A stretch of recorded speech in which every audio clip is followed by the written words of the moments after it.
Quero agradecer vocês por terem comparecido hoje no encerramento do Checkmate, um século do Ready-Made.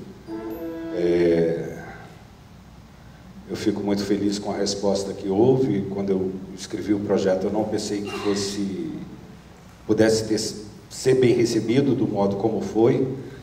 A gente teve uma plateia bastante frequente. Algumas pessoas chegaram até a ver todas as falas. Isso no meio tão conturbado como é o nosso cotidiano, eu acho bastante louvável. Quero agradecer.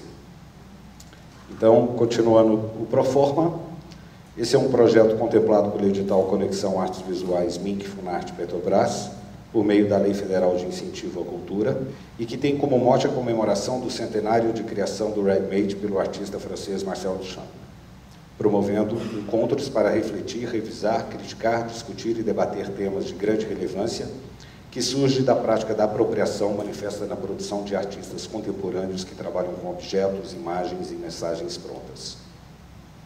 O ciclo de palestras ofereceu a vocês um laboratório para apressar esses problemas que envolvem a prática da apropriação, tanto no exterior, quanto no Brasil, quanto em Goiás. E para tal, a gente teve aqui, como palestrantes convidados, Tadeu Chiarelli, Georg Toff, Moacir dos Anjos, Carlos Sena, e hoje, continuando o ciclo, recebemos o curador carioca Felipe Scovino, que encerrará o nosso ciclo, tentando estabelecer diálogos entre o Ready-Made e a apropriação praticada por artistas brasileiros que levam em consideração questões como circuito de arte, ironia e cinismo.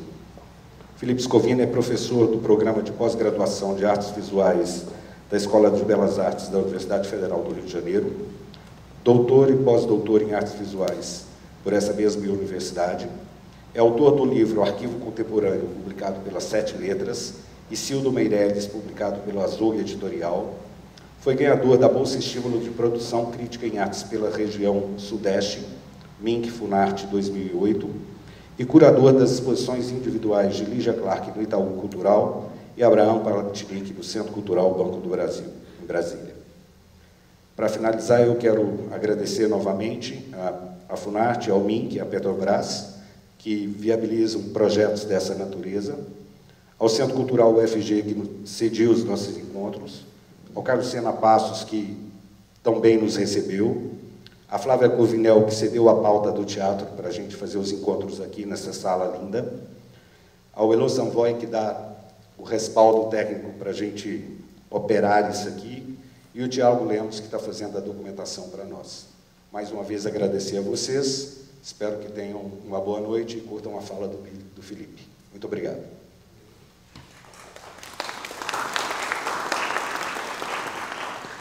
Boa noite a todos. Obrigado, Divino, obrigado, Carlos, pelo convite. Enfim, mais uma vez aqui em Goiânia, acho que já, se não me engano, a terceira parceria que a gente concretiza. Infelizmente, vou ficar poucas horas aqui em Goiânia, tenho que dar uma aula amanhã de manhã, no fundão. Mas, enfim, a minha fala, selecionei artistas brasileiros de diferentes gerações,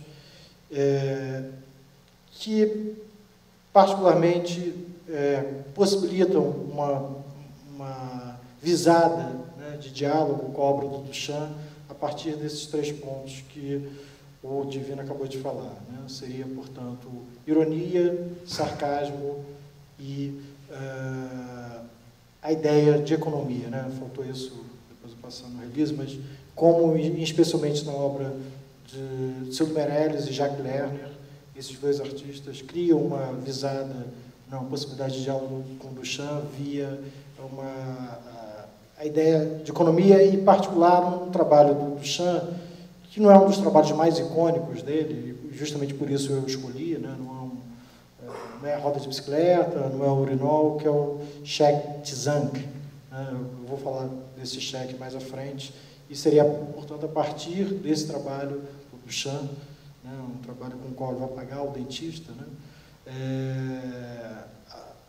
a possibilidade de diálogo com o Cildo e a Jaque. Eu imagino que alguns dos artistas que eu apresentarei, que eu falarei, já tenham sido esboçados pelo Moacir, né? Eu li o tema do Moacir, né? Foi sobre a Jaque. Eu vou abordar também um pouco o trabalho da Jaque, mas sempre fazendo, no caso da Jaque e do Cildo, fazendo a triangulação, né? Os dois, mais o Duchamp, por meio, tendo como referência o cheque que o Duchamp vai pagar o seu dentista. Bem, vamos lá. Primeiro artista, talvez um dos mais exemplares nesse diálogo entre o cinismo e o sarcasmo, né? Ou esse riso ácido, né? Que acho que é derivado, né, de uma possibilidade muito clara de diálogo do Nelson Lerner com o Duchamp. Na minha opinião, essa propriedade, né, ou a possibilidade de se ver com maior ganho, com maior força, com maior potência, o trabalho do Duchamp, o legado, melhor dizendo, o legado do Duchamp na história da arte brasileira começa com que o Nelson também vai criar uma alcunha, né, para esse trabalho chamado Happening da Crítica. Né? É o trabalho do Porco Empalhado, é um trabalho enviado pelo Nelson ao Salão Nacional de Brasília em 67, e a história é muito simples, mas ao mesmo tempo curiosa e divertida, né? O Nelson, portanto, envia esse trabalho como Porco Empalhado, dentro desse engradado. Havia também, em 67, né, na época do envio desse trabalho ao Salão, um presunto, né, um pedaço de presunto pendurado no pescoço do porco, e esse trabalho ele é submetido a uma banca que tinha, uma banca de avaliação, uma comissão julgadora, que tinha entre os seus membros o Clarival Prado Valadares, o Mário Pedrosa, o Frederico Moraes, e, se eu não me engano, o quarto componente era o Mário Barata. Um momento, né, 67, além do momento histórico no Brasil, da ditadura militar e coisa e tal, é um momento também aonde, na minha opinião, claro, de outros críticos, há uma passagem clara, né, do fenômeno da modernidade para a contemporaneidade. Né? Esse fenômeno da modernidade, essa passagem da modernidade à contemporaneidade, se dá, talvez de uma maneira mais madura, na aparição das linguagens abstratas. Né? Lá, os concretos de São Paulo, os neoconcretos no Rio, ou outras aparições da abstração geométrica, né, em outras cidades que não estão somente no eixo Rio e São Paulo, né, um Rubem Valentim, né, em Salvador, por exemplo, na Bahia, é uma possibilidade de fuga, né, dessa ideia da abstração geométrica. Mas, isso no final dos anos 50, mas ao longo dos anos 60, até por conta desse momento histórico no Brasil da ditadura, né, desse momento, portanto, de confronto, de embate com o sistema, isso acaba reverberando também nos trabalhos da arte brasileira, e muito em especial na obra do Nelson, na minha opinião. Né? O Porco é um exemplo, outro trabalho que eu vou mostrar a seguir, que é a Galeria Rex, né? Rex Gallery Sons, né? Que é uma galeria fundada pelo Nelson e por outros artistas entre 67 e 68. Bem, enfim, então ele envia esse trabalho ao Salão, e esse trabalho ele é aceito pela comissão julgadora. E o Nelson, portanto, envia uma carta questionando o porquê do seu trabalho ter sido aceito. Quer dizer, então ele dialoga, né, às avessas, né, com um questionamento sobre esse real valor que a crítica de arte, ou a curadoria, como vocês quiserem escolher, passa a possuir, né, cada vez com mais força no cenário artístico brasileiro. A gente está falando também de um momento, né, meados dos anos 60 no Brasil, um momento onde mercado de arte, circuito de arte está sendo sedimentado. É claro, você já tem a Bienal de São Paulo, aliás, 67, né, para muitos artistas, né, para a historiografia da arte, 67 foi o ano da grande, ou a grande Bienal de São Paulo, uma das grandes Bienais de São Paulo, né, que é a Bienal do Pop, e foi uma Bienal uma das edições da Bienal de São Paulo que fez com que ela ganhasse um corpo muito grande no plano internacional. Mas, do ponto de vista da formação crítica, né, da curadoria, havia uma nova geração, e acho que em particular, né, o Frederico Moraes ele engloba, né, esse fenômeno de uma nova geração crítica, ou de uma segunda geração da crítica no Brasil, né? Ele vai escrever um pouco depois, né, um célebre ensaio chamado Corpo é o Motor da Obra, né, muito em voga por conta dos trabalhos, né, da Lygia Pape, da Lygia Clark, do próprio Hélio Sica, né, de como essa ideia do corpo se torna cada vez mais um suporte e um mecanismo para a produção de arte brasileira. Então, quando o Nelson envia essa carta, né, questionando o porquê do seu trabalho ter sido incluído na exposição, no salão, na exposição, coloca também, direciona essa arma, né, direciona essa visada para um pronto estabelecimento sobre os critérios que a crítica passa a ter naquele momento, né. Isso, na minha opinião, é uma atitude puramente duchampiana, né, colocar, deslocar, né, essa funcionalidade, né, não mais do crítico como senhor de si, né, ou do curador como senhor de si, mas que ele apresente claramente os seus critérios de seleção. Né?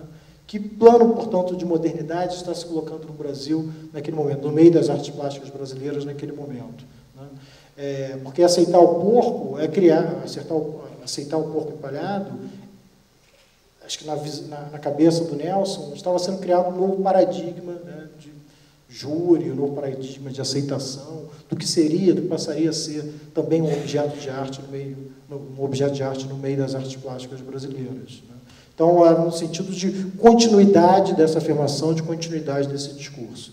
Enfim, o rap da crítica se dá por conta de respostas, né, de cada um dos críticos, de cada um dos componentes dessa banca, dessa comissão julgadora. Essas respostas se dão por meio de jornais, né, por meio do Estado de São Paulo e tal. A maioria das vezes são respostas evasivas, que apontam para uma possibilidade, né, de que um novo, portanto, campo da arte brasileira está se colocando naquele momento. Os olhos da modernidade, os olhos da crítica não poderiam ficar cegos a isso, fechados a isso. Mas essa ideia, portanto, também do conceito ou da elaboração, né, da obra de arte, não tanto do ponto de vista objetual, apesar de que a gente tem aqui um porco, né, com engradado, mas veicular a ideia de processo, de ideia, de manifestação, né, de crítica, de uma crítica ácida, aguda, sarcástica, irônica, né, esse é o meio de campo, né, esse é o ponto de ligação entre o trabalho do Nelson e essa atitude, estou chamando de uma atitude duchampiana. Né. O trabalho seguinte é o que eu estava falando há pouco, né, a exposição, esse happening, né, foi nomeado como exposição, não exposição. Enfim, a Rex Gallery and Sons foi uma galeria fundada pelo Nelson, pelo José Rezende, o Frederico Nasser, né, Geraldo de Barros, né, e mais um ou dois artistas que agora me fogem o nome. Essa galeria funcionou pouco mais de um ano, 11 meses, uma coisa assim, 11 meses, 12 meses, 13 meses, durou pouquíssimo tempo. E a última ação que a galeria promoveu, portanto, esse happening, né, exposição não exposição, foi uma exposição com os trabalhos dos artistas que compunham, que eram sócios da galeria. Essa abertura, esse vernissage, ele foi veiculado na imprensa e foi veiculado, portanto, notícias que as pessoas poderiam ir à abertura e retirar os trabalhos da parede e levar para casa. Né? Os trabalhos estariam livres para... não haveria pagamento, né? Não haveria venda. Né? As pessoas iam lá, retiravam o trabalho, disputavam o trabalho no caso e levavam para casa. Então, assim, acho que esse também é uma outra possibilidade de entendimento, né, de como o trabalho do Nelson, nesse sentido aqui, até um trabalho coletivo, digamos, né? O Nelson também à frente desse happening, mas não só ele, mas como mais uma possibilidade de sarcasmo, né, na arte brasileira, de aparição de sarcasmo, né? A gente viu, eu falei sobre o porco, agora sobre a não exposição, de como, portanto, esse sarcasmo ele é diluído, né, na apropriação a respeito do objeto de arte. Acho que também é uma inversão ou uma reformulação da ideia de objeto de arte, de público, de artista, né, de espaço privado, espaço público, o que passaria a ser uma galeria de arte, essa explosão, né, colocar uma dinamite, quase colocar uma dinamite na galeria de arte e explodi-la, né? Acho que o exposição na exposição acabou virando isso, né? Acho que a obra de arte como produto, né, as pessoas, eu imagino, né, que algumas pessoas foram à galeria, levaram os trabalhos, não sabiam nem de quem eram, mas aquela coisa, de graça tem injeção na testa, né? Então vamos levar um trabalho de arte, um pouco rebaixar, portanto, essa ideia, né, da obra de arte como quase uma fabricação divina, né, como uma obra-prima. Acho que esse teor sarcástico, esse humor ácido do Nelson também se coloca no happening do exposição não exposição e reflete, portanto, esse diálogo muito pertinente da obra dele com o Duchamp. Aí um trabalho também típico do Nelson, né, um trabalho mais recente, né, saindo dos anos 60 e partindo dos anos 2000, né, duas capas, né, duas covers, né, duas capas de leilão, de livro de leilão, né, de catálogo de leilão da Sotheby's, né, uma casa de leilão, uma das casas de leilões ao lado da Christie's, as duas mais famosas casas de leilão do mundo, e o Nelson, portanto, se apropriando, né, aí a ideia, portanto, mais uma vez, de apropriação do trabalho do Nelson, se apropriando de uma imagem do urinol, né, um dos bridesmaids, ou obras de arte mais icônicas do século XX, e fazendo essa torneirinha, né, ligando as duas capas, né, as duas capas gêmeas, uma à outra, com essa torneira, né, criando essa espécie de vaso, esses vasos comunicantes, né, o urinol virando esse vaso comunicante, e debochando, claro, né, do que o urinol foi, né, quase 100 anos atrás, no caso é quase 90 anos atrás, né, o valor de mercado que ele possuía, zero, né, o valor de mercado que ele tinha era o mesmo valor do custo de um urinol, né, numa loja.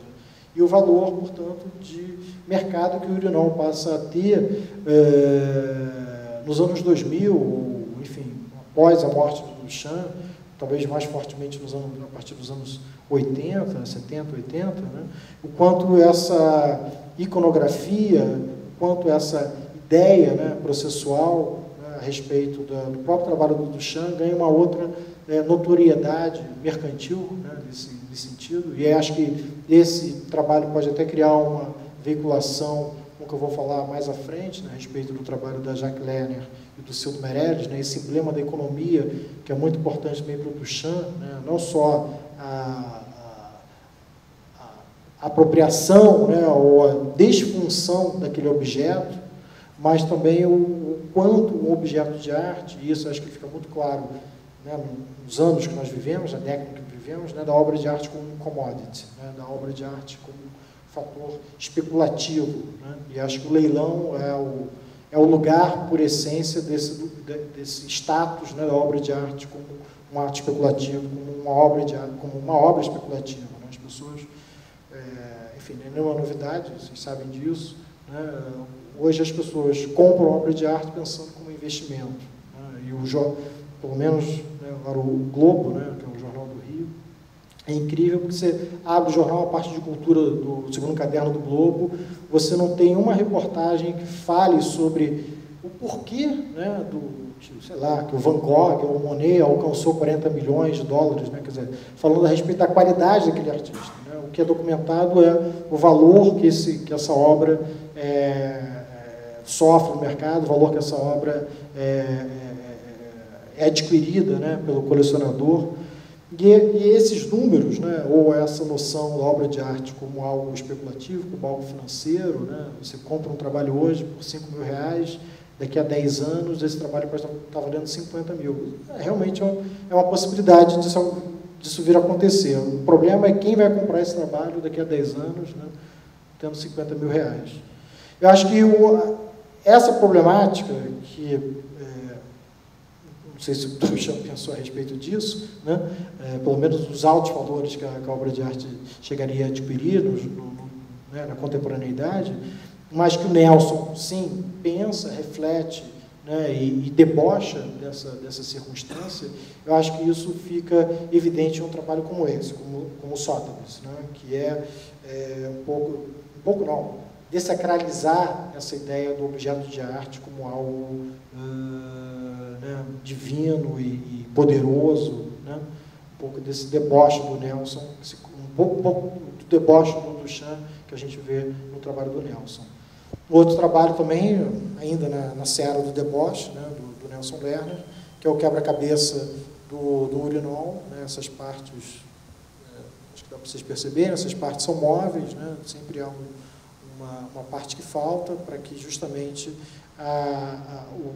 o urinol vire um puzzle, né, o urinol vire um quebra-cabeça, né, acho que mais uma forma também de debochar da própria ideia, né, do que se tornou o urinol, né, aí pensando, né, o porquê da aparição desse trabalho aqui enfim, na palestra para vocês, é justamente o questionamento a respeito do valor mercantil que esse objeto passou a ter em anos recentes, né, e é, portanto, esse teor mais sarcástico do Nelson em discordar ou reelaborar a própria ideia ou conceituação do Duchamp na contemporaneidade, né? Assim, o legado que ele deixou, que, repito, parece que em alguns momentos é deixado de lado, portanto, a importância também desse seminário é discutir o trabalho do Duchamp, ou discutir o trabalho de qualquer outro artista, não do ponto de vista financeiro, mas da sua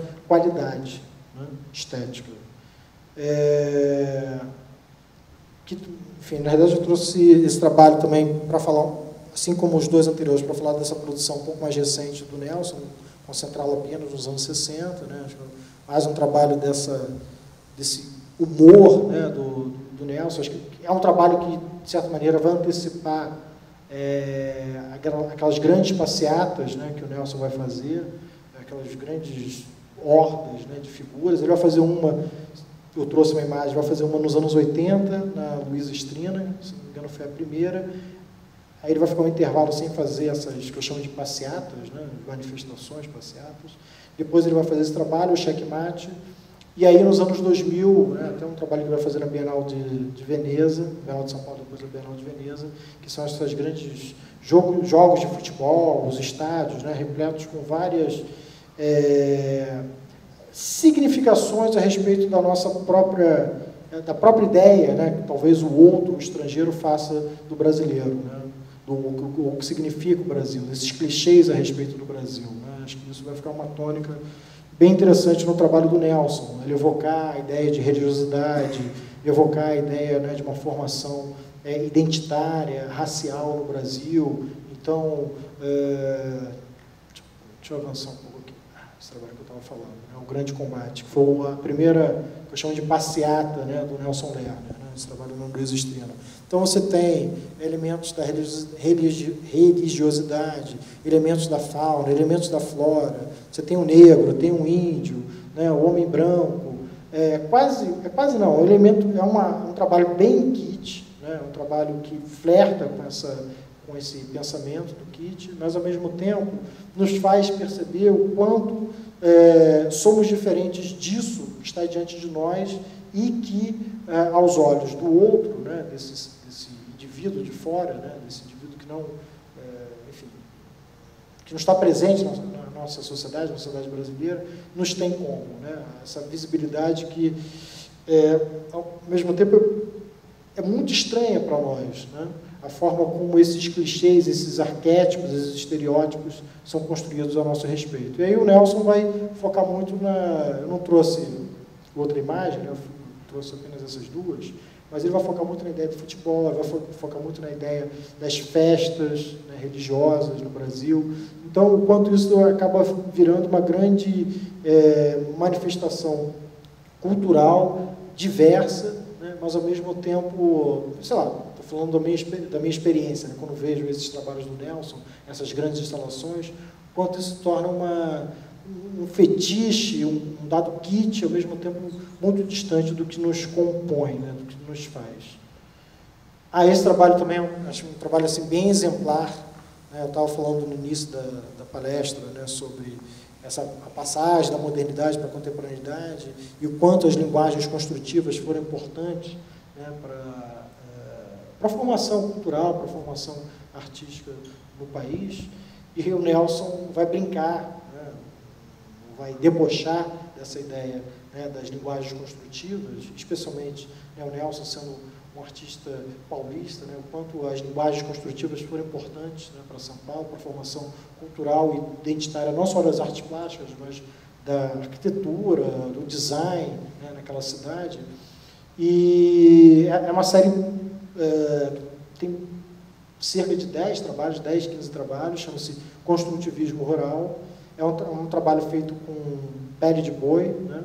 O Nelson, ele se apropria, ou tem como modelo trabalhos, né, de artistas concretos e não concretos, né? Lígia Clark, Hércules Barsotti,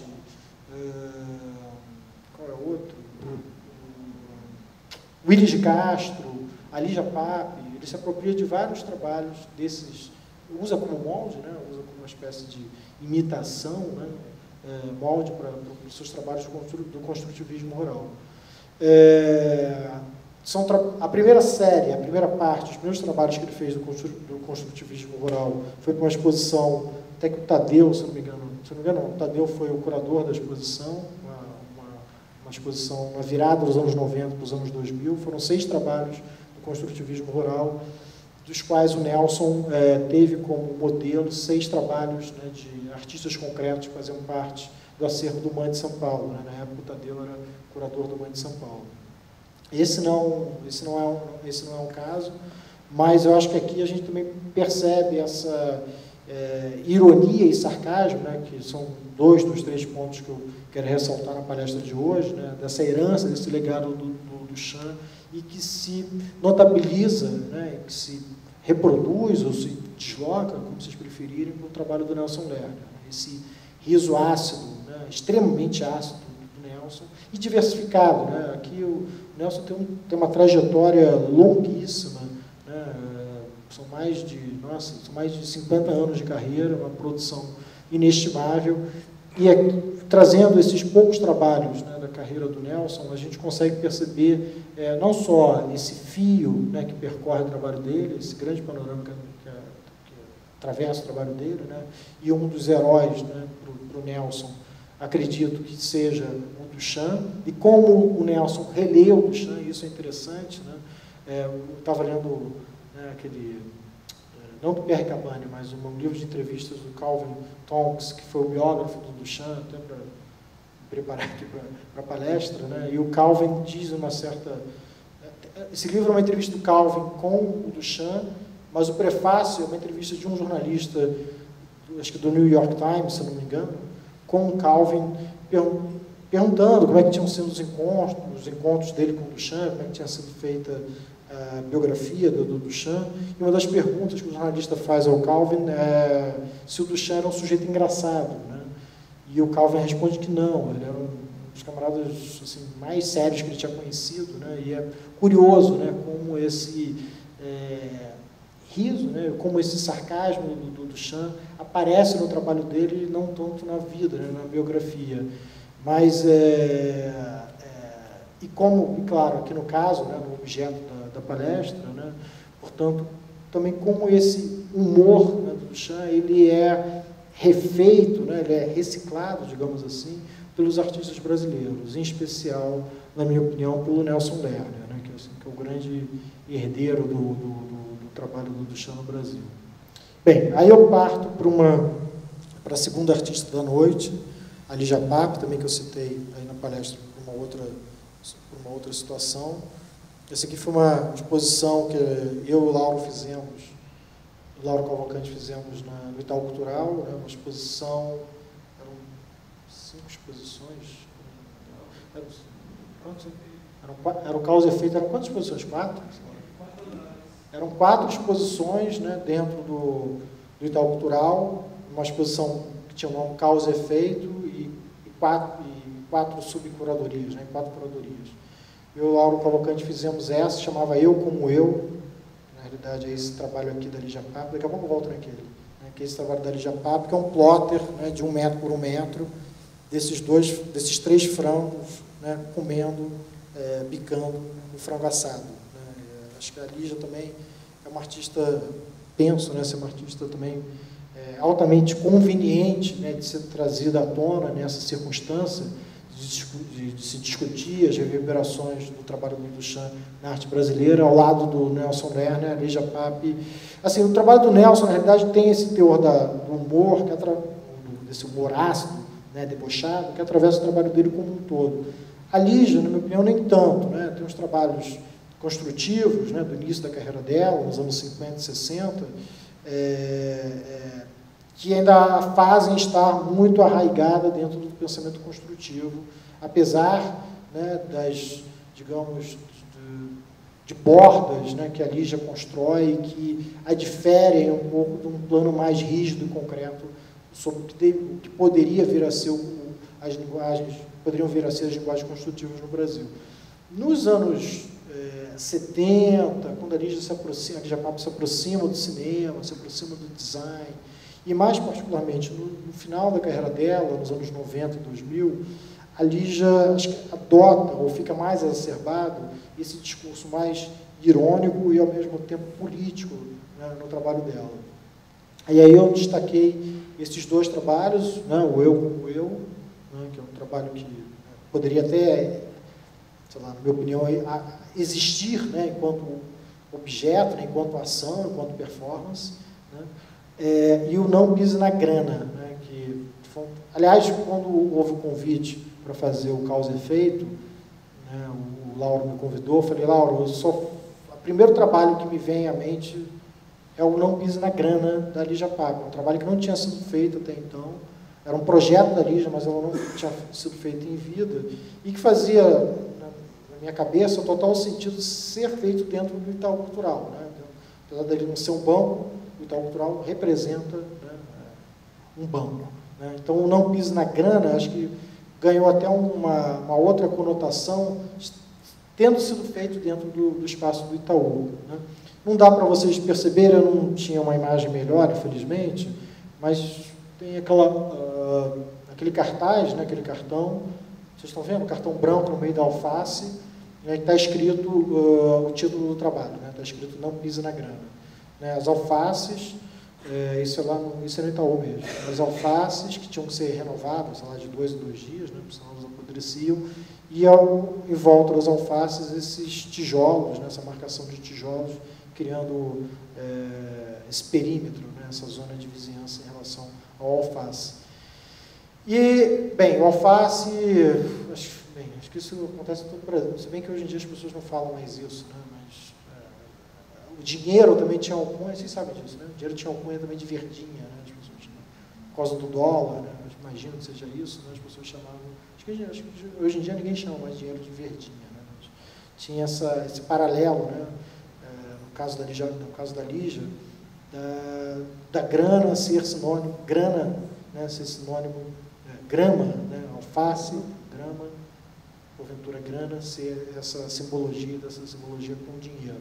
Né, daí, portanto, esse nosso desejo de fazer o Não Pise na Grana dentro do Itaú. Né.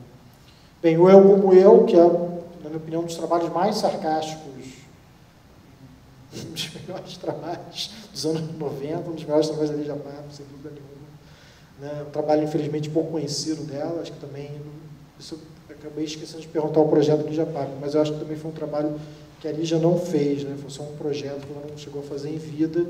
E aquele tipo de trabalho assim, que fala por si só, né, não tem, assim, ele é sarcástico ao extremo, né, essa discussão também, que é muito interessante, né, começa, começa lá no Oswald, né, e passa por toda a ideia do modernismo no Brasil, eu acho que ganha uma explosão bem séria e altamente coerente, né, na exposição do Paulo, na exposição do Paulo Reckenhoff, né, na Bienal de São Paulo nos anos 90, né, a famosa Bienal da Antropofagia, que é discutir essa relação, mais do que do corpo, né, da carnalidade, né, do que nos preenche. Né, e o quanto, de certa maneira, eu estava falando daquela ideia, né, do estereótipo, do clichê a respeito do brasileiro, a respeito do que nós somos, né, quanto essa formação antropofágica, né, ainda nos diz respeito.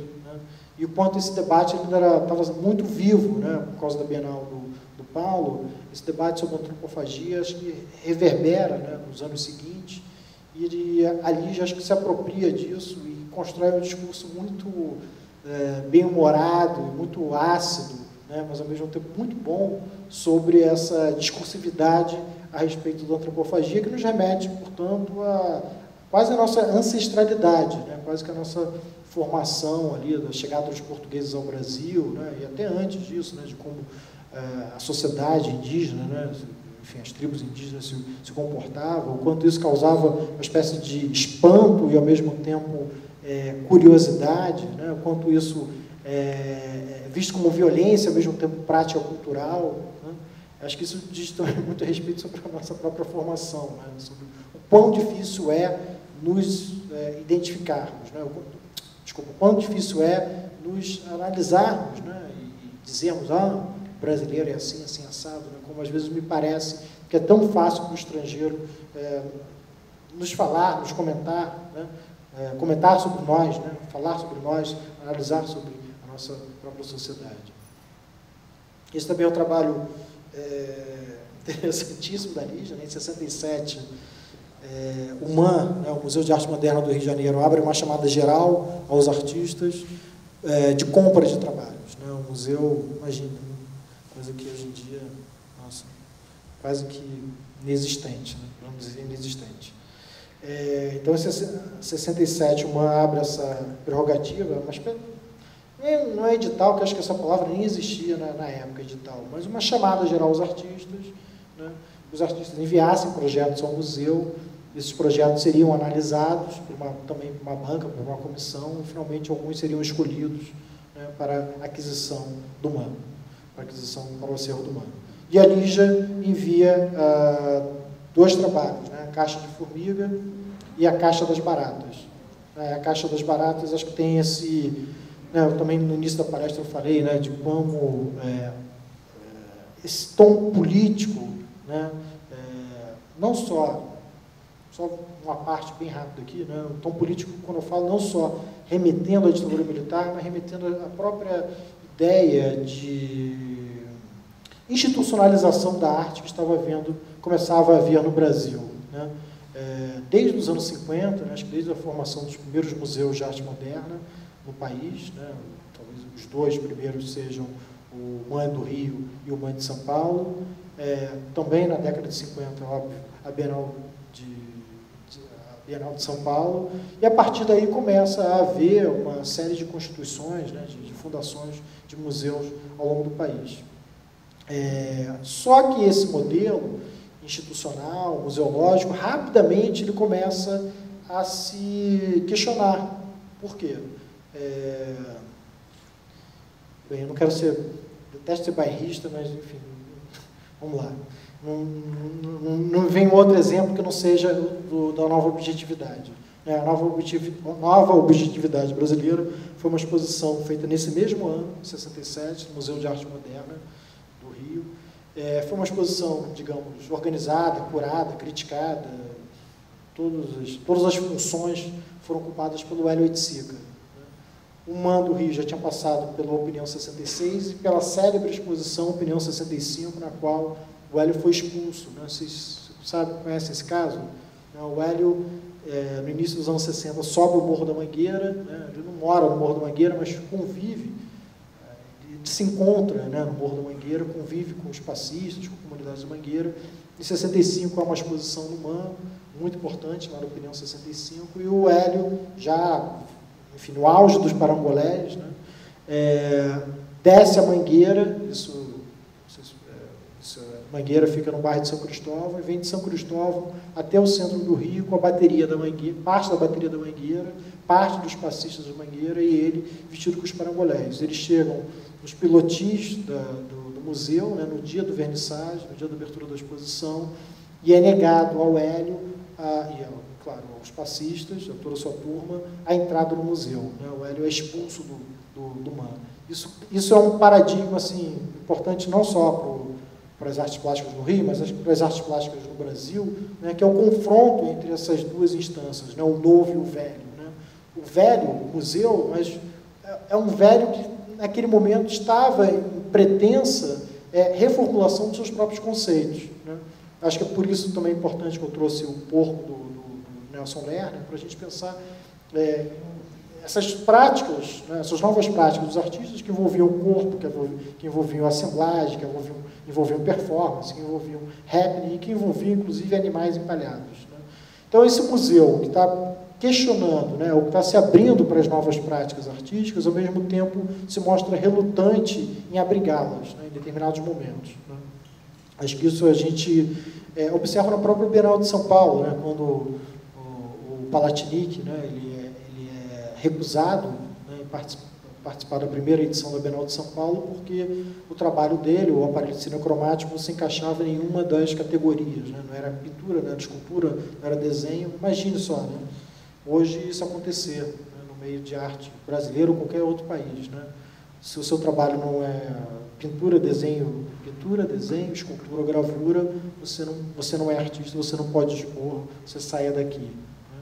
Então era uma situação ainda muito fechada, uma situação muito tacanha, né? Uma situação muito conservadora, que rapidamente precisava ser reformulada. Eu estou dizendo o panorama brasileiro como um todo, né? Então, se por um lado você tinha um museu que abria as portas para a compra de trabalhos, né, por outro lado, o mesmo museu fechava a porta para um artista, né, e para um trabalho que, hoje em dia, né, é considerado, o senhor está falando, é considerado um dos trabalhos mais importantes da arte brasileira, né, os parangolés. Enfim, então, só voltando aqui, finalizando a Caixas Baratas, né, a Lígia diz a respeito desse trabalho que as baratas significavam exatamente esse momento, né? As baratas eram o retrocesso, era o conservadorismo, né? Era esse ambiente fechado, mesquinho e tacanho dos museus, né? Essas baratas que são dispostas quase como uma ordem, né, concreta, mas ao mesmo tempo de um museu de história natural, né, daqueles arquivos, né? Quem conhece o Museu de História Natural sabe, né? Você tem quilômetros de gavetas, né, de bichos lá empalhados, e que ficam lá para sempre, né? Só volte e meia alguém, né, se lembra que tem lá um bicho tal e retira aquilo da gaveta, né? Acho que isso, esse trabalho, a Caixa de Baratas da Lígia, responde um pouco a esse processo de como a arte contemporânea nos anos 60 estava sendo vista, organizada, arquivada pelas suas instituições. Aí eu já entro no terceiro artista da noite, né? Também uma coisa, galera, que eu vou, assim como as aulas que eu dou, né, as falas que eu faço, não respeito muito tempo, né? Então eu vou para os anos 60, depois vou para os 90, e volto para os 80, né? A ideia é meio embaralhar a cabeça de vocês mesmo, né? Não ter um programa assim, cronológico, né? Ordem crescente. Eu trouxe o Marcos, né? Também uma das ideias dessa palestra é que a gente fizesse um rápido panorama sobre a história da arte brasileira, em especial, claro, na segunda metade, né, do século XX, tendo o Duchamp como esse mestre, tendo o Duchamp como essa nuvem que paira sobre esses artistas, né? Acho que o Marcos é um exemplo, né, de um artista que absorve essa linguagem, né, ácida e sarcástica do Duchamp, né? Eu trouxe uma seleção, acho que de 3 ou 4 trabalhos do Marcos.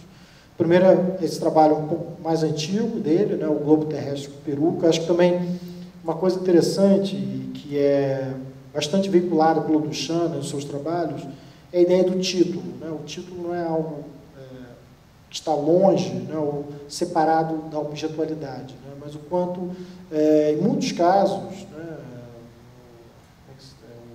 A Noiva e os Celibatários, por exemplo, é um trabalho do Duchamp, o Descendo a Escada, quanto o título funciona quase como uma poesia visual, né? Ele não é uma muleta para o objeto, né? Mas eles são parceiros, né? Um foge ao outro, quase que formando esse ciclo, né, de um enigma, né, de uma chave que precisa ser decifrada pelo espectador. Então, o Globo Terrestre com Peruca, né, esse deslocamento ou apropriação de um objeto cotidiano, né, sendo delegado como objeto de arte, né, sendo transferido e apontado como objeto de arte. O Irene Rita, acho que está na mesma consonância, né, está no mesmo campo, né, que é essa são duas estruturas de madeira, né, os dois dentes, né, de piaçava, enfim, de duas vassouras. A imagem não é muito boa, mas acho que dá para ter uma ideia razoável, né, de como é o trabalho do Marcos. São trabalhos objetuais, tá, gente? São os trabalhos escultóricos, digamos assim, né? Não são fotos, né? Porque talvez o Marcos seja mais conhecido, né, por ser um fotógrafo, né? Mas isso também é uma coisa que cai assim por água abaixo quando a gente toma um contato maior com o trabalho do Marcos Chaves. É um trabalho um pouco mais recente, né? Um trabalho mais novo em relação àqueles outros dois. É uma série de 4 maços, né? Eu trouxe 2. Passarinho que come pedra sabe o que tem. E acho que começa um pouco também aquela história, né, do Ministério da Saúde, adverte, né, que bota atrás do maço de cigarro, né, programa lá do Ministério da Saúde, advertindo as pessoas sobre os males, né, do cigarro e tal. Aí o Marcos se apropria dessa história do Ministério da Saúde e faz, né, repete a mesma frase, né, passarinho que come pedra sabe o que tem, mas em 4 situações diferentes, né? A mulher grávida, o homem fartando, aí tem uma outra da mão necrosada, né? E sempre essa ideia também aí do Marcos, né? Um pouco também trazendo o Duchamp no sentido aqui do artista como personagem, né? Se a gente lembrar em particular um trabalho do Duchamp, né? Que é o Rose C'est la Vie, né? Que é aquela figura travesti, né? Do Duchamp, se não me engano, a foto mais icônica da Rose C'est la Vie foi tirada pelo Man Ray, isso eu não tenho certeza, né, que é o Duchamp, né, com uma pele, né, um chapéu meio de perfil, né, e eu quis trazer esse trabalho do Marcos também para pensar nessa outra possibilidade no trabalho do Duchamp, né, do artista como personagem, que é algo, por exemplo, altamente importante, né, em artistas que lidam com a performance, né. Pensar, né, um pouco do Duchamp também, não estou falando aqui que o Duchamp é o pai da performance, nada disso, tá, gente? Mas pensar também o tom performático que há no trabalho do Duchamp, em especial quando ele se traveste como Rose C'est la Vie, e eu acho que tem aqui um pouco dessa atmosfera, né, no trabalho do Marcos Chaves, claro, muito mais ligado a esse tom sarcástico do Marcos, né, esse humor, né, do Marcos, que é muito próprio dele, mas também fazendo esse diálogo nu e cru com o Ministério da Saúde. E acho que o último trabalho do Marcos Chaves, né, já vou partir para o 4º artista da noite, mas o último trabalho do Marcos que eu trago, que é a série Eclético, né, acho que também tem esse tom de subversão, que aliás vai ser uma coisa importante, não sei se o Moacir chegou a falar disso, mas eu trouxe um pouco a Jaque por conta disso, né, o tom da insubordinação ou da subversão que há no trabalho da Jacques Lerner e que a gente pode perceber, em especial, na série Eclético do Marcos, né, quando ele vai maquiar, né, estátuas, monumentos, né, do Teatro Municipal, né, de monumentos públicos ou mesmo privados, né, do século XIX, do início do século XX, e o Marcos impõe esse discurso do humor, né? Acho que tem uma certa, acho que tem assim, em certos momentos no trabalho do Marcos tem uma certa leveza também na aparição desse sarcasmo, isso é que a gente pode afirmar dessa maneira, né? Mas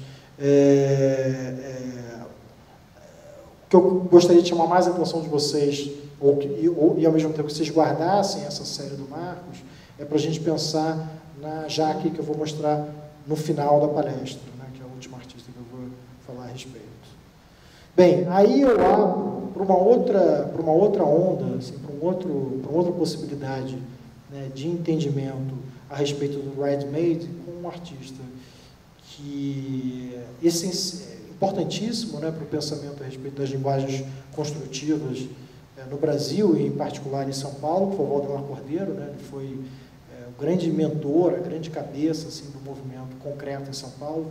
Se no Rio foi o Mário Pedrosa, o Feira Regular, né, em São Paulo foi o Valdemar Cordeiro. O Ivan Serpa também no Rio, importante, mas o Valdemar Cordeiro em São Paulo. E aí uma série de trabalhos do Cordeiro que não são tão conhecidos, né, que são os pop-cretos. E aí eu trouxe dois trabalhos, duas imagens do pop-creto, né, essa que é o Contra-Naturalismo Fisiológico, OP, que é um trabalho também pouco visto do Valdemar, né, que acho que, claro, aí tem uma relação, digamos, visual, né, com o primeiro Handmade, né, o que inaugura a ideia de Handmade, que é a roda de bicicleta do Chan, mas eu, passando, né, essa imagem, digamos, mais evidente da relação entre o Cordeiro e o Duchamp, a forma, portanto, como o objeto de arte, ainda nos anos 60, ele passa a ter uma nova ideia, né, uma reformulação, né, uma nova possibilidade de entendimento a respeito desse objeto ordinário, né, que é retirado, né, do seu uso comum, do seu uso cotidiano, e passa a habitar agora, por exemplo, né, ser denominado como uma escultura. Né. Estou falando, pessoal, de um trabalho que tem mais de 40 anos, né, 48 anos. Né. Pensar também a inclusão desse tipo de trabalho naquele momento, né, como eu falei há pouco, de um processo constante de institucionalização da arte, mas que se deu muito também por conta do embate, né? E de como o Cordeiro, enfim, um parênteses rápido, né? Como o Cordeiro é esse artista quase que multimídia, né? Antes da palavra multimídia existir, né? Porque ele começa fazendo os quadros, as pinturas abstrato-geométricas, parte para isso nos anos 50, parte para os pop-cretos nos anos 60, e no final da vida dele, ele morre muito cedo, né? Começa a ter um diálogo com arte e computador, né? Com arte e tecnologia, que é algo assim tão próprio, né? Da nossa temporalidade, da nossa contemporaneidade, né? Mas isso começa lá com o Valdemar Cordeiro nos anos 70, né? Utilizando o computador como instrumento, como meio. Né? E aí, mais um pop-creto, talvez, sei lá, jogando assim, talvez seja um dos pop-cretos mais conhecidos do Cordeiro. Também, mais uma vez, essa apropriação de um objeto do cotidiano sendo... Não sei se dá para vocês perceberem. Né? Atrás é uma foto, né? É um autorretrato, uma foto do próprio Cordeiro. Né? E aí você tem essa camada de madeira, né? Esse objeto de madeira, e finalmente a enxada sendo colocada no primeiro plano. Um objeto muito estranho, né? Assim, pensando de novo naquele momento dos anos 60, né? O quanto esse dado da experimentação, né? De ser pintura, de ser escultura, né? Dessa invenção, né? Do objeto, desse suporte, desse medium, né? Que a gente passa a denominar objeto, né? Que não é nem pintura nem escultura, no Cordeiro ele se coloca. E eu acho que esse tipo de estranhamento, né? Também cria um vínculo, portanto, com o Duchamp. Né? Quando o Duchamp nomeia o urinol como objeto de arte, quando o Duchamp nomeia, né? Bota a roda de bicicleta ao contrário sobre o banco, né? Essa torção, né? Sobre a mobilidade, né? Nada ali, quase que uma ambivalência, né? Entre o modo estacionário, né? E a transitoriedade, né? Na roda de bicicleta. Esse fenômeno do estranhamento e ao mesmo tempo do apontamento sobre que isso, né? Essa coisa passa a ser denominada como objeto de arte, é isso que tem no Cordeiro também.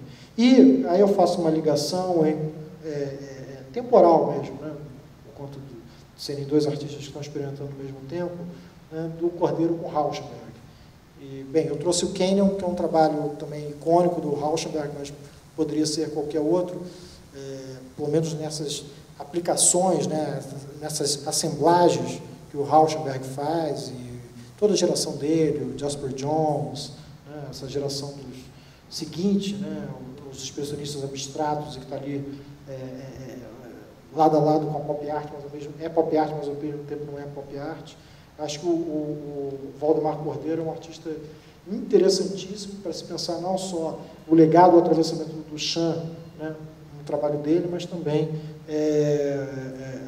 essas formas apropriativas, né, com as quais o trabalho dele lida, que poderiam, porventura, até estar ligado a uma pintura norte-americana. Porque é um momento em que a pintura, né, já desde os minimalistas, mas é um momento em que a pintura encontra um embate, né, encontra um confronto na história da arte americana, e isso, no meu modo de ver, está acontecendo no Brasil também, por exemplo, com o Valdemar Cordeiro.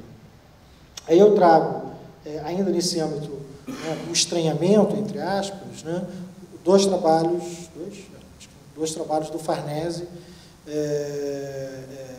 o Viemos do Mar, que eu acho que é um trabalho icônico do Farnese, bastante conhecido dentro do que se conhece sobre o Farnese, né, um artista também ainda pouco estudado, né, na historiografia da arte brasileira, no meu modo de ver, ou talvez estudado na academia, mas não tanto, né, quando ele passa para o nível institucional, né, a gente tem pouquíssimas exposições do Farnese, né, vistas,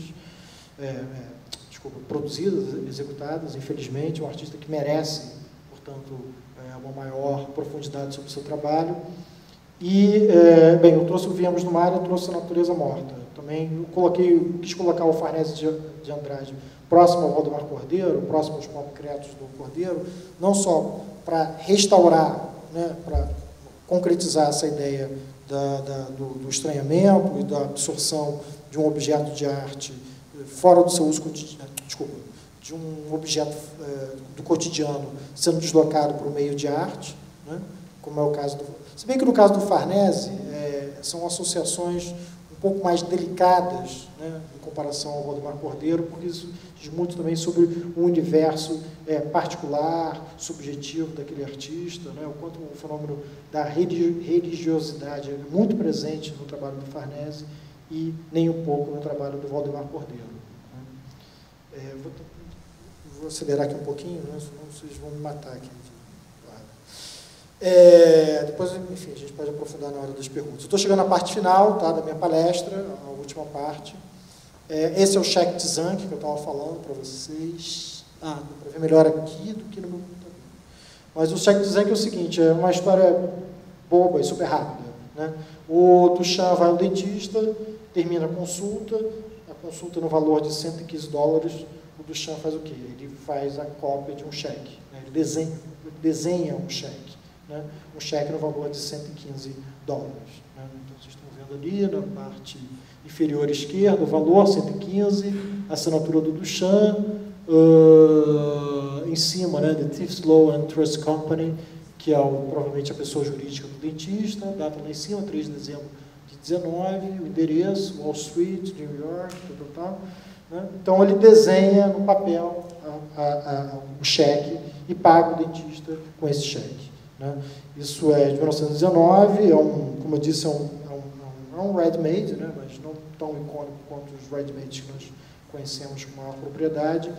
E é a partir, portanto, do cheque do Duchamp que vem a minha discussão, né? Ou trazer, né, o Cildo e a Jacques Lerner para esse âmbito de uma discussão do Duchamp via economia. Né? Acho, assim, esse trabalho do Cildo, acho que todo mundo conhece, né? Não vou falar, né, sobre o trabalho do projeto Coca-Cola, né, que acho que os trabalhos do Cildo, na minha opinião, né, que tem a economia como base, né, assim, o que são quase todos os trabalhos do Cildo, né, mas eu fiz um recorte aqui mais dos anos 70, né, o Inserções em Círculos Ideológicos, Inserção em Círculos Antropológicos, acho que tem esse vetor, essa utopia que acaba se transformando em realidade, né, ou em possibilidade de realidade, que é derrubar o mais perfeito dos sistemas da Terra, sei lá, dos mais perfeitos, do suposto, né, mais perfeito sistema da Terra, que é o capitalismo. Então, tanto Inserções em Círculos Ideológicos, né, essa tentativa que ele consegue até, né, mas isso não é o mais importante no trabalho do Cildo, né, de conseguir gravar as mensagens, né, políticas, naquele terceiro, não sei se vocês conhecem, que é a construção de um coquetel Molotov. Então, essas informações, né, Yankees Go Home, né, essas informações, essas frases, a possibilidade, né, da pessoa fazer na própria casa dela, né, essa ação, né, das inserções círculos ideológicos, né, de fazer os ciclos screams. Eu acho que essa ideia, portanto, da possibilidade do vir a ser, né, do projeto, da ação, da execução, isso é o mais importante no trabalho do Cildo. O que linka, ao mesmo tempo, o trabalho do Cildo tanto ao Duchamp, né, quanto à arte conceitual. Né? Bem, E acho que também não tem como, na minha opinião, discernir uma coisa da outra, né? O Duchamp, de uma certa maneira, bem, eu odeio fazer isso, mas vamos lá, ele é um pai, ou se não um avô da arte conceitual, né? Essa origem, né, a respeito da ideia, do processo, né, que está constituído na arte conceitual, sem dúvida nenhuma, tem a sua validade, digamos assim, no trabalho do Duchamp. Um outro trabalho, claro, que também segue essa linha, é o Inserção em Circuitos Antropológicos, feito um ano depois, né, do projeto Coca-Cola. É um projeto que foi feito quando o Cildo morava em Nova York, né? Ele chega num apartamento onde ele alugaria, ele vem alugar, e esse apartamento precisava de uma reforma, ele precisa tirar o assoalho, né, do taco do apartamento para fazer a reforma, e descobre o linóleo, né? Descobre uma quantidade muito grande de linóleo. E o Cildo, ao mesmo tempo, tinha torrado a grana toda dele, ele tinha recebido uma bolsa para ir para Nova York, né, como artista, e a gente tinha torrado quase tudo, estava sem dinheiro, e aí ele ele tem a ideia de fabricar o Inserções em Circuitos Antropológicos. É isso que a gente está vendo aqui, apesar de eu coloquei errado, tá, gente? A legenda ali não é barro, não, é linóleo.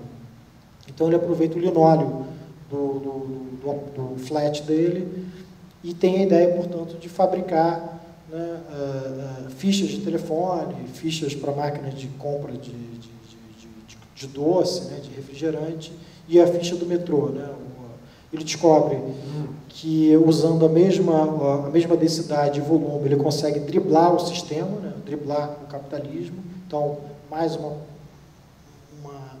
situação de diálogo, né, entre os dois trabalhos, inserções em circuitos ideológicos, inserções em circuitos antropológicos.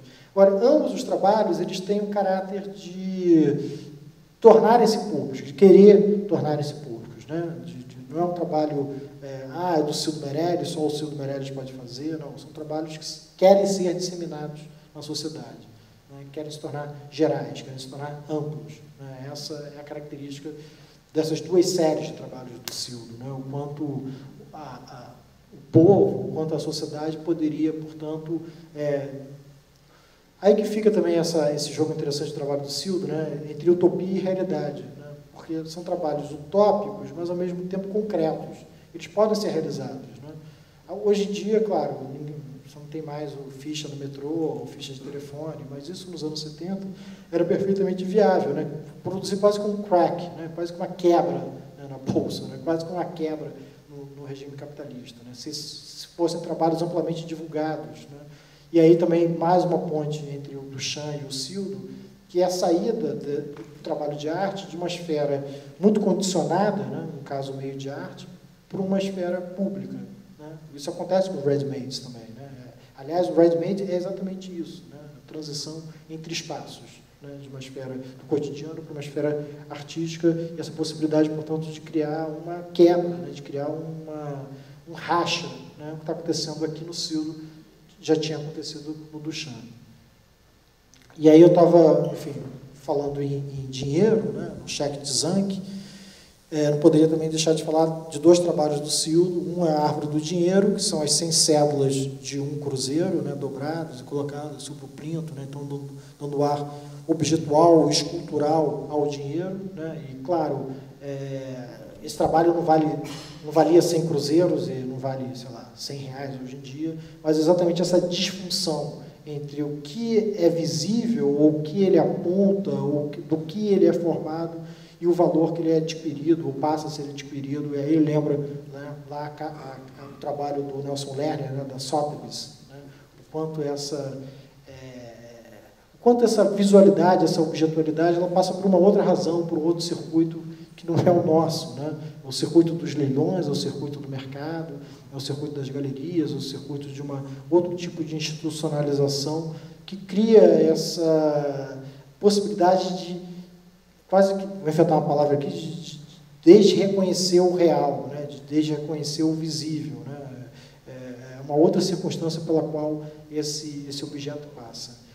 E aí eu trouxe um outro trabalho do Cildo, né, que é um trabalho também menos conhecido dele, menos icônico. Foi um trabalho que ele fez numa exposição no Canadá. Então, até coloquei ali, né, cédulas, inicialmente eram $1.000 canadenses. O que o Cildo faz? Ele constrói esses 3 porquinhos aqui, né? Então, claro, uma imagem muito clara, precisa sobre um cofre, né? Aquela coisa infantil, lúdica, e ele vai trocando, cambiando, né? Vai em casas de câmbio, trocando os $1.000 canadenses por libras, que, sei lá, dá um chute aqui, viram 500 libras, depois as libras ele vai trocando por dólar, que vai trocando por, sei lá, por escudo, que vai trocando por, o que era, né? Peseta, né? Na Espanha. Ele vai fazendo uma série de câmbios, até que no final sobram, sei lá, 3 centavos, né? Da última moeda pela qual ele trocou. Que é também, portanto, assim como a árvore do dinheiro, por isso que eu passei aqui pelo 0 centavo, assim como a árvore do dinheiro, vai falar sobre quase que essa invisibilidade, né, que está diante de nós, né? Ao mesmo tempo dessa passagem, né, entre o dado real e o dado do mercado, né? Quase que uma disfunção a respeito do que o dinheiro vem a representar. Mas o 0 cruzeiro, 0 centavo, 0 dólar são trabalhos também mais conhecidos, são trabalhos mais conhecidos do Cildo, né? Acho que aqui, como na Lígia Papo, o 0 cruzeiro em especial tem esse tom político, né? Essa coisa do emblema, né? Não sei como é que se chama isso, valor imagético, da aparição imagética serem de dois indivíduos marginalizados, né? O índio e o lobo. Assim, portanto, não dá para dissociar o trabalho do Cildo, ou sei lá, o trabalho de qualquer artista, enfim, isso é outra discussão que a gente pode voltar, a dimensão política do seu trabalho, né, enquanto a dimensão política é algo que absorve, né, que paira sobre o trabalho dos artistas, acho que em especial nessa série aqui que eu estou apresentando para vocês. E, quer dizer, então, portanto, o 0 cruzeiro também representa esse dado da negação, né, desses 2 indivíduos que são laterais, digamos, excludentes na sociedade, né? O índio e o lobo. 0 centavo, vou partir aqui para Jacques, né? Para a gente já ir para o final. Tá? E aí eu trouxe os 3 últimos trabalhos, são os trabalhos da Jacques Lerner. Eu acho que a Jacques, né, nessa fase chamada Números, tem Números da Fase Azul, tem uma série de trabalhos. Eu acho que a Jacques brinca de uma maneira muito interessante, né, sobre aquilo que também falei em vários momentos aqui da palestra, que seria a nossa suposta formação, né, ou essa passagem do moderno ao contemporâneo, muito centrado, muito evocado pela linguagem construtiva. Né, e acho que isso está evidente aqui nos 100, né, da Jacques. Está evidente em todo o trabalho da Jacques, né, talvez menos nos trabalhos mais recentes, que são os desenhos que ela fez, não sei se o Moacir chegou a exibir para vocês.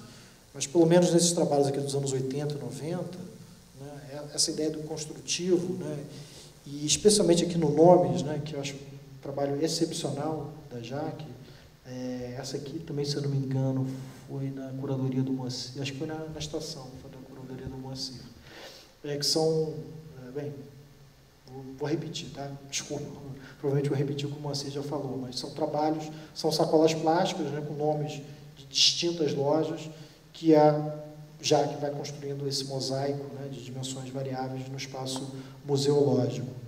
Então, acho que essa é a primeira coisa que me chama a atenção, e, claro, o porquê de eu ter trazido a Jacques aqui para a história, é essa acidez dela em relação a essa suposta entre aspas, porque acho que a nossa formação, pelo menos da segunda metade do século XX em diante, né, a nossa formação como artista brasileiro, como pensadores das artes, pensadores, executores, produtores de arte brasileira, passa muito pela linguagem construtiva. Só que a Jacques traz, portanto, esse objeto do cotidiano, né, o nome, né, na série Nomes, né, mais uma vez, portanto, esse deslocamento, essa atitude do Champiana.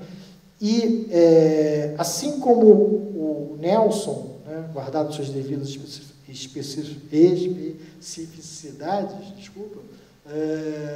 traz esse elemento do kit, né, esse elemento do brega, mas, ao mesmo tempo, ele é tão perspicaz, inteligente, né, sobre esse desmoronamento que a geração da Jacques, na minha opinião, começa a realizar em relação nossa herança concreta, neoconcreta, né? Aí você tem os trabalhos dela, do Damasceno, da Valesca, do Ernesto Neto, enfim, não vou citar aqui que minha memória já começa a falhar. Mas nessa geração da Jaque, eu acho que esses artistas, né, esse grupo, né, começa a repensar novos caminhos, né, a respeito da arte brasileira, que não são tão fundamentados, tão sacralizados, né, na herança construtiva. E, em muitos momentos, eles fazem uso, né, desse objeto construtivo, desse legado construtivo, para criticar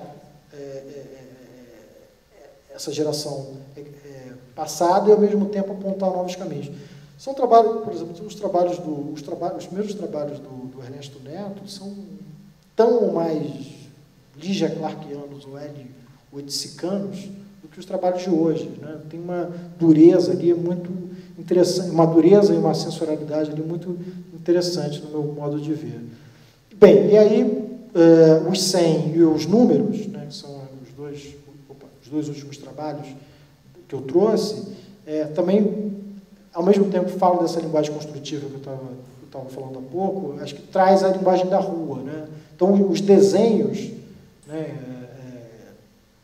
enfim, dá para vocês perceberem, né? Tem desenho ali, tem um pênis, né? Ao lado do desenho do pênis, está ali no centro, né, está escrito 69. Então, essa linguagem crua, né, essa linguagem, ao mesmo tempo, direta e objetiva da rua, acaba sendo trazida pelo trabalho da Jaque, né? O quanto ela se apropria também dessa atmosfera, né, do popular, do cotidiano, que está no trabalho de um outro modo, né, no trabalho do Duchamp. Aqui a Jaque faz uso de uma maneira, repito, muito inteligente e perspicaz. E, claro, a gente não pode esquecer a forma como esses trabalhos são feitos, né? A forma como esses trabalhos são apresentados ao mundo, né? Sempre com esse direcionamento de um equilíbrio, né?